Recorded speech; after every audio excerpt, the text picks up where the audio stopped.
the other top teams, a lot of the time the junglers are spending a lot of their time, covering lanes. We see Kevy in weeks past always, putting out fires for lanes that were kind of exploding. Schoenfire is a lot more about, he's playing those really aggressive, AP junglers. He's always clearing his camps. But Foreigner is very active on the map early on. He's playing a lot of these AD junglers. Always, AD jungler, AP mid, melee support. Just the ability to take over the game because of how aggressive you can be early on these AD junglers is what Foreigner shines at. So it does. The first 10 minutes tend to go pretty easy breezy in Foreigner's case. Get a good gold lead. Then that turns into XP, be it objectives, be it map pressure, which has put Antic in these formidable positions. I'm curious though, you mentioned 3 volatile lanes. In the past, we mentioned for Antic, it had been a little bit confusing, their ability to try and close them out. Obviously, Ray's mentioned in the interview saying, we were experimenting, we're trying things out. Obviously, they came out the gates then very much swinging and took down Iron in a pretty convincing fashion. But I'm curious with this draft, is it sort of following that same wavelength? Definitely, I would have to say, like, when we look at the map, we see like a lot of little niche things happening. We see the Ignite coming out of Rumble, which means, he isn't playing for the teleport, he isn't just playing to, bully and crash. He wants that dive to happen in the early game because it's so important when you're running this Ignite against a TP to blow it early on so you can create some advantage in lane. Rumble doesn't really need the summoner to win the 1v1. He's always going to be able to do that. As we do see this little bush check happen here, but Dracu might not be happy face checking this bush this early on in the game. Not happy. Not happy whatsoever there, Talia. Face check, and suddenly he's found himself with a big scar on his forehead. Down to 50% right off the back. Going to chug through one of those very handy potions as he looks to try and regain some kind of control of this bush. And out of that one, just hooking in voice blindly, waiting to see if Raze can find any kind of retaliation back into this one. But I'm curious to see really where all the fireworks kick off from. Will it be that traditional 2v2 that we've come to know and love, or will it be found elsewhere? Yeah, Dracu blew his aftershock there on the trade, so he needs to be careful about the all-in that could potentially happen onto him. But Raze throws the bomb on the way, so they're able to hit 2 at the same time, alleviate some of the pressure. But as we look in the mid lane, we see, how this matchup's going to look in isolation. It's just a lot about, like, Akali has the range advantage over Sylas. Sylas needs to be able to E forward to trade. If that E2 doesn't land, Akali's always going to be, hitting the 5-point strikes into the passive. It does so much damage, especially comboing with the electrocute in the early game. We saw another game a few weeks back where the Sylas was maxing his heal first as W, right? Is this another example in which you'd want to try and value the sustain more so than the harass to match? It's tough. When you max W, you get a lot of combat power in the the skirmishes and the 1v1s, but you lose so much of your lane controls. We see, this is the power of the Ignite scheme, pretty much. Certainly is. It's so easy to just find these early kills as the Rumble when you have that first strike percentage damage bonus up, and unfortunately Reneko does fall down and lose the flash, which I think could be very detrimental for him in the early game. But back to the midpoint. It's a lot of... Okay, never mind. We're going straight in for the all-in on bot lane. Bot point. Looking at Gun Grab here is very, very low, and also cops another Ignite, but does not fall on down. Quick pause, Tally. Speak. Okay, so a little bit of a breather now. Summoners were blown. Maybe we won't see any kills for at least the next 10 seconds, but... Surely.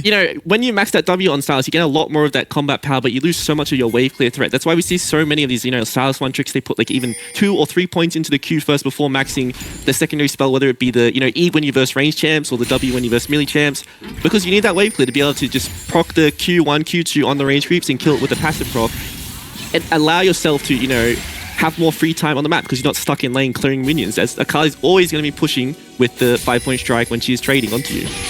Yeah, it does make a lot of sense, and I suppose also alleviates the need to constantly call your jungler to babysit your lane to help you actually push it out if you do need to go back to base to force that first reset. He's actually going to go back to base, and with double summoners up and available, opts to just walk back to the lane as we check in with bot yet again, and every single time these 2 aggressive melee supports have an opportunity, they're going to look to truck out that hook or proc them with the Zenith Blade and see what they can find as a result of this one. But no surprises here that Tristana eventually finds the push in this wave. And he's able to make sure that at least one of these lanes is pushed back for the meantime. I suppose I'm also curious about this top lane situation. We saw the Rumble picked as their first option. They went for the Ignite. It was clearly designed to be a lane bully. And then to have everything line up perfectly like this to make sure that the Ignite combat power will find success, I think it makes Gudo's job a little bit harder now as to where should I go next? Yeah. The one window, though, for Gudo to punish is the fact that Zoranus did blow that flash, find the solo kill. Yeah, Skano, as a first pick, is always going to be able to do his job.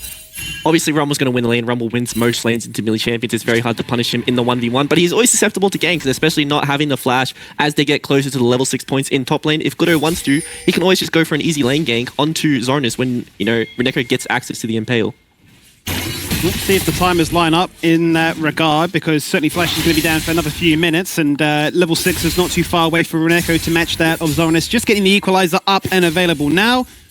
Both junglers have all gone for their first reset, as well as their clear to wait for the respawn, so they'll have a little bit of extra power on their on the cards to look to utilize here. We'll get to wait and see what happens here. His Voice is going to poke his head into the mid lane, waiting for Nkosu to pop out of the smoke bomb and realize, well, there you are. And I jump. Predator very, very low.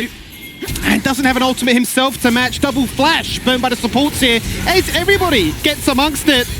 And unfortunately for Incursio, just overwhelmed by more numbers, really. Yeah, I can see the angle there. Draco goes for the flash forward to try find Voice. Voice has their own flash, though, so Incursio, you know, not really ready for that flash to come out, throws out the perfect execution, but misses completely and then gets caught as a standing duck in front of the owner with the combo CC coming out of Gudo. Very easy kill for them, and this is so good for Predator. It really swings his matchup, because we think about the Silas Akali matchup in past, always going to be Akali favorite in the early game. She just has a lot more wave control and ease of access when it comes to trading in the early game. But the more levels come to Silas, the shorter his cooldowns are, the more he can go forward onto these trades. And these extended trades always favor Silas. Yeah, and I think it's also a valid point in terms of the ability to say you're an energy champion versus that of a mana one, right? So you can just constantly spam and not really feel too hard done by as a result of that one. So he's just going to come back into lane and straight away reassert dominance. You can see 3 points into the hill right now with a single point in the queue for that wave clear as you highlight. So we'll keep tabs as to how that build comes online. But for the meantime, with the kills all tied up here, Antic opt to make their play towards the very first dragon. Gooder then takes that opportunity to play towards the top side and secure all 3 grubs. And, you know, in the end, we're back to just focusing on laning again. Yeah, and this is just the strength of Akali when it comes to trading. You have all the autonomy when it comes to trading. Silas, it's so hard to be the one who is aggressing, especially when you just don't have control of the map right now. Like, when we look at Vision, he doesn't have any bot side. He doesn't know where the team is. He doesn't want to be going forward right now. We see Voice already coming to mid lane because he feels that his mid laner could be in trouble right now, but this is all over Vision skimming, and I think that this is a trap set up by Antic. Double summoners burnt in the fight prior. Great little disengage there by Incursio to make sure that Voice really didn't have a get out of jail free card. There is Foreigner jumping on through, buffering it beautifully with the flash forward to guarantee that the spell would hit. And this time it's Antic on the front foot saying we have the extra numbers. Good flash from Zoranus, flashing out the Impale. As Gudo was hot on the tail to make sure, but like your point previously, that flash is down again. Easy repeat for Gudo to visit again. Oh, I hold myself for a second as I watch what happens in the mid lane. Another tower shot! Really, Incursio's playing it by the absolute skin of his teeth, but both of them just managed to get away. Yeah, and something to note about this whole passage of play scheming is we look at the jungle support from Antic. They are linked up. When we look at Mammoth, Gudo's ganking top. Voice is ganking mid. They're not on the same page, and I think these fights could be going in a complete different scenario if we see the Jax and Leona going together doing the same thing. Unfortunately, you know, Gudo goes for the top gank, but Zoranus waited patiently, waited for his flash to come back up just in time to avoid that gank coming out of Gudo. Nicely done as a result, but as the dust is settled for a second, we do see then that Antic have steadily been building a bit of a lead. A lot of that is going to come from the fact they're ahead in CS, but that is going to materialize into a near 2,000 gold lead already this early on. Yeah, we are seeing the Dirk build coming out of Gun Crab as well. I think that personally, after the Corki change that we saw with the nerf to the Gatling gun, and we don't really see the lethality build being favored that much on Corki. Like, his poke just isn't that powerful in the early game anymore. And it's more so gone towards that Q build, gone towards, you know, oh, I'm a short-range champion, I need to itemize for that Triforce so I can, you know, take some damage while dealing it back. I think that the lethality build is still viable, but it's, you know, it's just not doing the same oomph that it was doing in, you know, the patch past.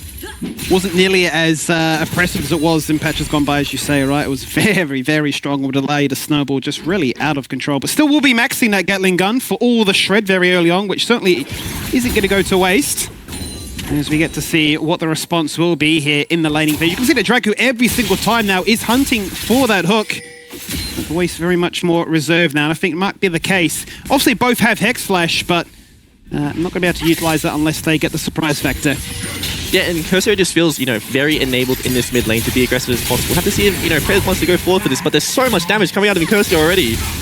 Oh, very close once again between these two. A second time where it's dropped to mere digits that have kept them intact here. What a play by Reneko. Is he going to get the trade back? The shield at 11 HP. Literally, Tally, across the map, everybody hears breath. That is so unfortunate for Reneko there. You know, commits his flash, just slams him into the wall skimming, but it's just not enough damage to find the trade kill on Zoranus as, you know, pops that shield going back out. But Zoranus is doing such a good job in this lane by himself. He's getting no help from his team. All the attention from the Antic side is going towards the mid lane. He has his only his own vision. He's doing everything in the 1v1, but we are seeing aggression onto the bot lane, and here comes Foreigner.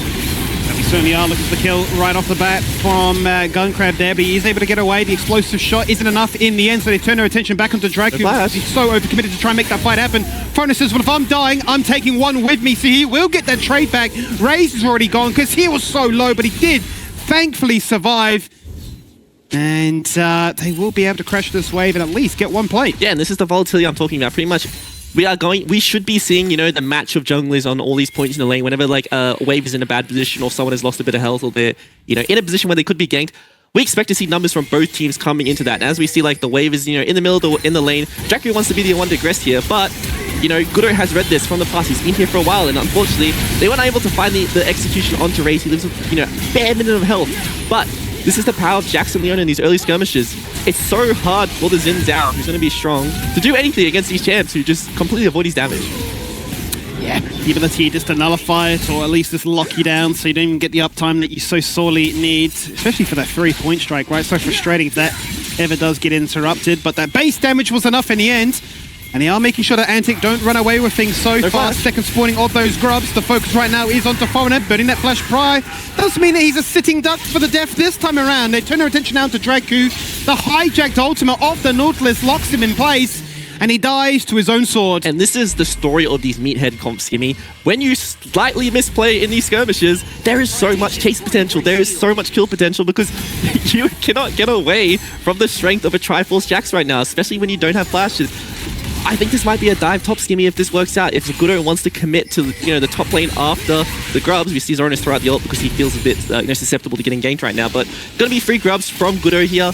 He is so ahead of the curve right now when it comes to his items, and I think Jax is a champ this game that can really do everything himself. Yeah, he really does have the agency to take over this game, right? Especially once this breaks apart, he can look to try and peel away. Reneko can hold his own with the rest of the team, always looking for that hunt impale potential, whilst he can go for the split pushing if you want. But I do like it that Zoranus hits the equalizer. I had vision in that pixel bush to make sure that he wasn't under any real threat with the Hex Flash being used to try and be a little bit clever there by Voice. Wasn't to be, though. So that will be pushed to the side for the meantime. And, after those few little skirmishes we've had, yeah, Antic have, lost that potential 2k lead they had. It's shrunk it down to 1k. Still obviously incredibly strong. And those fundamentals of a good laning phase is still going to be helping them. But remember for reminding them, this is not going to be a one-sided match. Yeah, and we take stock of items right now on the map. It's all pretty much the same. But Zoranus doesn't have the ult. He's stuck on the other side of the map by himself. Does get the flash away. It's the TP. Yeah. Counter-Strike is going to be dodged out on this occasion. Soliflare fully soaked up. But everybody from Mammoth is up here. And I think for Antic, they're just laughing. You didn't kill our top laner. We're pushing bot lane. We're getting Dragon as well. This is not a trade. Yeah, this is absolutely not a trade. We see Voice going for the stop, but I think this might mean he falls down, Skibby. A little bit too greedy there, Talia. A little bit too overforced. It's really got to be the key theme there. Reneko jumps in as well, also hunting for a play. Draco's had enough time to actually reset, fully regroup the rest of the team and back up these 2 members down to sub 20% HP. They will, in the end, fall on down. The perseverance of Mammoth was good enough. Can they find even more? The turret shot onto Gunkrab takes him down too. And I can't help but still think Foreigner and Raze are just smiling. Yes, well, okay, when we look at this mathematically, Skimmy, obviously Antic come out ahead in this, entire passage of play. Raze is getting plate spot, soul experience, waves in, stealing jungle camps, multiple waves being lost for Mammoth. But when we look at these comps, Skimmy, and how they function, I think getting gold onto these certain champions could be more effective than spreading out the, total gold win across your team. I think that, when you have a Silas ahead in the side lane against the Akali, that's more important than your team, getting that extra bit of gold lead from these trades. Unfortunately, Voice into a little bit here, but the whole team is here and they still stayed around. They don't have the ultis yet. Zoranus, the equalizer, is not of cooldown. Dracu's like, I'm coming to help, guys, but, in the end, you can't really do anything for how low they are right now from this dive. Yeah, super low, right? It's just a bit of a doomed fight from the beginning as you go in one by one as we go back into the action. Now we get to see what takes place now. Herald is up and available. 5 stacks of the grubs were confirmed in the end there by Mammoth. Unable to get the full 6 on this occasion, but they'll be happy in that regard to answer back with some pushing to match that of what Raze was able to achieve just moments prior. Now it does become a conversation of, all right, so a 1k difference. you know, manipulate any situation. I would give late game to Mammoth, and I'd be pretty confident with that. I just think, you know, having the front line of the Jax, the Skarner, and the Leona means that Raze isn't really going to be doing the same damage that Gunkrab will. You know, he's going to do more damage overall because he is Tristani. He is like a bit ahead of the clock when it comes to his items. But Corki's damage overall, you know, to these squishy champs like the Akali late Rumble is going to be more effective. It's going to stick a lot more than to these, you know, Warmog top lane, Warmog support. It's, you know, I'm being a bit of a Warmog's merchant, but I think that these tanks could be the real difference if it does come down to the late game scenarios. I'm just waiting, Tally, for the day we, you know, go full cycle out of these bruiser junglers, completely out of the AP junglers, and go straight back to tanks. We're just going double Warmogs, be it Sejuani, Leona, and we're just baiting all day. Just the Baron dance is a stalemate for 10 minutes. Like, you could regen more. You know, it'd just be so crazy by that point, right? But let's see what happens here, because would you believe it, the gold is all tied up again now. 16 minutes into this one. No dragon to be taken, but everybody's hugging around this bottom side of the river, looking to see what they can find. And, you know, sidelining just doesn't exist right now. Even Nkosu being dragged from top lane to entertain it, but says, you know what are we doing? Why are we engaging in an Os ARAM? I'll just go back and split push again. Yeah, we see Praetor leaning towards mid. We look at Nkosu and Praetor's teleport time is they're not off cooldown. He has about, you know, 15 seconds left on both of them. So he just wanted to be there in case a fight did break out. We shouldn't really expect anything to happen for the next, you know, 2 minutes. These comps are all about, like, you know, these objective team fights, funding the flanks. So it's going to be, you know, contest mid wave, push to a side lane, you know, impact the skirmishes that happen on the side wave. It's very hard for Zoners to be aggressive against the Skarner because he is susceptible to getting claps on himself, even though he does win the 1v1. It takes him a very long time to kill Renekton, and it's very easy to collapse here. But we do see the 4-man coming out of Antic onto Mammoth right now. Praetor is left here, but his team is coming if they want to commit. See if they're here to back him up. Renekton, for the meantime, is landlocked in bot lane. Not really wanting to commit with that TP. They know that's how it's going to fall on down. We don't need to overforce anything. We got what we went for. But Gooder decides, I'm really strong. I'll jump in. But he's jumped the bullet here, Tally. He's got in far too early. And the shutdown is given across to Foreigner. That's some gold that he is certainly happy to pick up. And then on the tail end there too, Voice is the second casualty. And it feels like a very weird trade of events as Antic right back to their 2k lead again. Yeah, absolutely. That was very strange by Gooder. Decides to jump in to try kill the Rift Herald before like it can get a push off. But Drac is just like, oh, this guy's blowing his Counter-Strike. He's not that tanky. Like, they still have a lot of damage on their team. Incursor will do an insane amount of damage to these champions who don't have MR yet if he's able to land, you know, that Shuriken flip, E1, E2 combo. There's so much front-loaded damage from Akai at this point in the game, and it's, you know, you have to respect it. It's so important that whoever finds that engage first will be winning these fights. Does that change the overall theme then of this mid game? Because 20 seconds on the third Drake. Goodo thankfully didn't burn a flash. No summoners were used on that occasion. So perhaps they still do have that tenacity, that fighting power to really delay the outcome of this Dragon Soul that I'm sure Antic are hunting for. It's the Cloud Soul, Tally. It's the best one statistically. Yeah, this is the OP Dragon, and I think especially on champs like Nautilus, like Xin, like Akali, when they throw that, they get that move speed. It is so impactful, but when you look at the other team as well, Jax, move speed, Skarner, move speed, like his Impale will be doing so much. So like whoever picks up this soul, I think it's very comfortable to say we'll win the game, Skimmy. Let's see then if it's going to be 4 back-to-back by Antic, or if Mammoth will have something to say about that outcome. Draku looking to try and protect and at least delay Mammoth making their entry into that river. Across the wall goes Renekton, looking to try and find a little bit of chaos. It's going to be secured there by Frona. Nicely done on this occasion. Voice is out of the fight. His job is already done. The hijacked equalizer is going to be dropped on now as Predator goes in 1v4, but it's just not enough. Voice across the wall, and then Kersi says, why are you recalling there? I'm going to hunt you down. I'm an Akali, you're Leona. It was never really a fair matchup. Foreigner in the end is also looking for a bit of a cheeky 1v1, and it's actually a perfect ace. Yeah, and I think this might be lights out for the game state, Skimmy. We look at how Antic, you know, they go there as 5, they understand how these comps work, they're on the target straight away. We see Mammoth completely split. We see Voice going in by himself, but Predator's still on the bot wave. Reneko's going in. Predator steals the Rumble ulti instead of, you know, one of the more impactful ults like the Nautilus ult or the perfect execution. And he's just unable to have this impact in his fight, you know. Incursor completely soils out Gunkrab on the backside of the fight, and this is probably one of the, you know, biggest issues right now. It's like Raze can self-peel with the, you know, Buster Shot, but if Gunkrab gets found out by Incursor, he can't really do anything without his team. In the end, it just kind of just evolved into a bunch of 1v1s taking place all across that bottom half of the map, and a perfect ace this early on. I mean, this narrative is completely out the door now, right? We were thinking, hang on a minute, is this going to be much closer than we'd anticipated? Is it not going to be the 2-0 going Antic's way?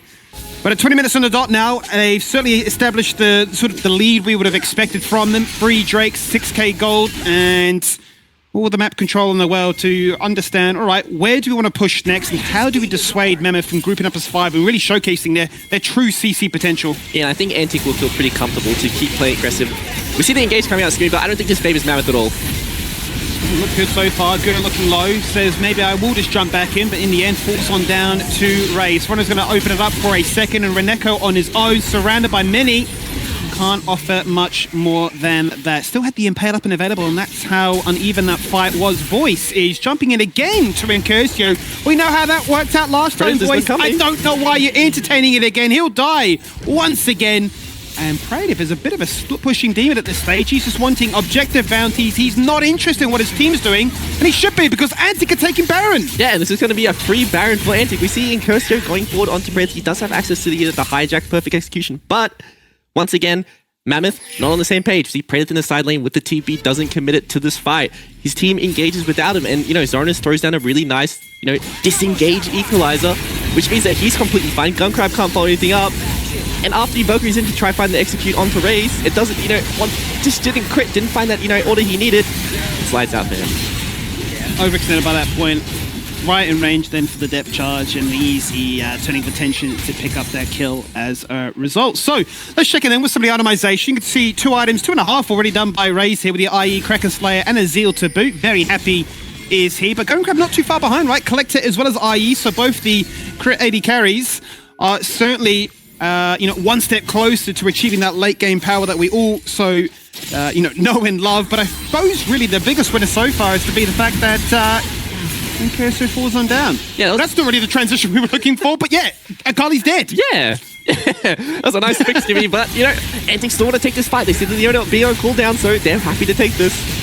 Yeah, they said, well, we're going to rock them down to this bot lane to find a little bit of vengeance, find a little bit of revenge, and that's exactly what they get. Zoranus makes his KDA go up to 7-1-5 right now. This Rumble is an absolute weapon. Make it 8. There's the double. Pradev saying I need to get something, and that he will. They've got at least something to salvage, and I don't have to worry about another perfect ace. Yeah, and it's just as easy as that. Like, when we look at the inventory of Zoranus right now, he is doing so much damage. I think that was 1 harpoon onto Gunkrab, and he died.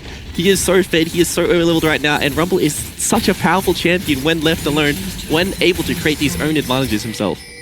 Yeah, second most farm in the game, 3 items already done. I mean, it's absurd just how strong this Rumble is right now. But you can see Voice here. Yeah, I'm just going to scan out for some vision. Hang on a minute, I've been ganked. Yeah, and I think this is the story of these fights, Skimmy. We always see Mammoth members slightly split, and Antic are pouncing on this. They're really punishing. They find the pick, create the same numbers as much. Suddenly it's a 4v4, and all of a sudden, when there's a 4v4 Skimmy, I think this always is going to favor Antic based on how strong they are. Yeah, individually, this seems they will showcase just how strong they can be. I don't need to worry about having the numbers advantage. Well, there's 4 turrets now taken by them, so Incursio and the rest of Antic can look to try and go back to their split-pushing ways to answer the, I don't want to say desperation, but the sort of the lack of need to group up as 5 from Mammoth. Very much on that disconnect, as you've mentioned. There's some say we just need objective bounties, others say, well, we need to fight. We've got all the CC in the world, but it doesn't seem to matter. Antic with a Baron, still 20 seconds left of it. And they'll be saying, we need to break open the base with this. Yeah, and I think that as Mammoth, you can look at this game and you don't feel too bad about it, because I think their draft is very good. I think this might be an identity that they might start using going forward. And we see the hook going forward onto Reneko, and he's just not thank you enough to. That's so sad though, isn't it, right? The fadeaway Impale, you're dead, you flash, it doesn't really matter, because look at the damage being done inside your base right now. The hook goes out, Draku unfortunately hitting a minion on this occasion. Only 1 Nexus turret still surviving, but we're midway prepped and ready to crash. They'll say, well, let's just pick up a second inhibitor. It would be rude not to. How about more? How about we pick up these champions? And they look at Goodo, and he just simply perishes.